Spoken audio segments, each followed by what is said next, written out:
Pregunta 37. En esta pregunta se nos obliga a retomar algunos elementos de gramática que hemos visto durante todo el proceso del bachillerato y que es importante comprender para denotar cómo están construidas las estructuras de los textos. Por eso tenemos el trabajo de las clases de oraciones. Hay muchas más clases de oraciones, pero la pregunta nos propone 4. Las oraciones compuestas, las oraciones simples, las oraciones desiderativas y las oraciones interrogativas. ¿Por qué? Porque hay una pregunta importante que dice tanto en la entradilla como en el primer párrafo del texto se emplean principalmente oraciones. Nos está hablando de los 2 párrafos del texto, incluyendo también la cita textual, y nos dice cuál es el tipo de oraciones que más se está dando.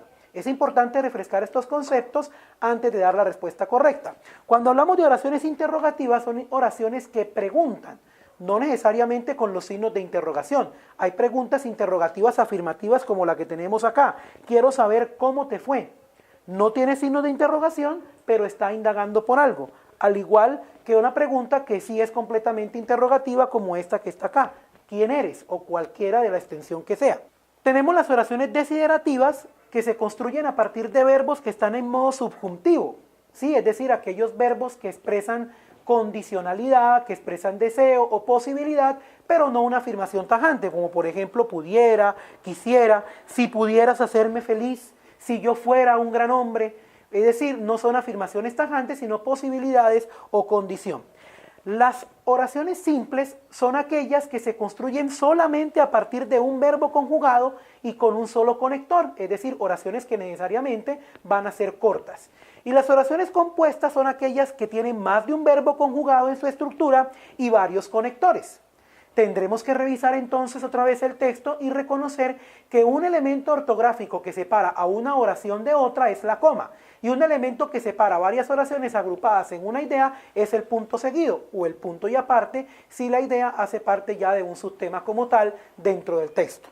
Lo que quiere decir que si analizamos los párrafos vamos a encontrar en su mayoría oraciones compuestas, oraciones de más de un verbo conjugado y varios conectores. Varios ejemplos que podemos encontrar ahí.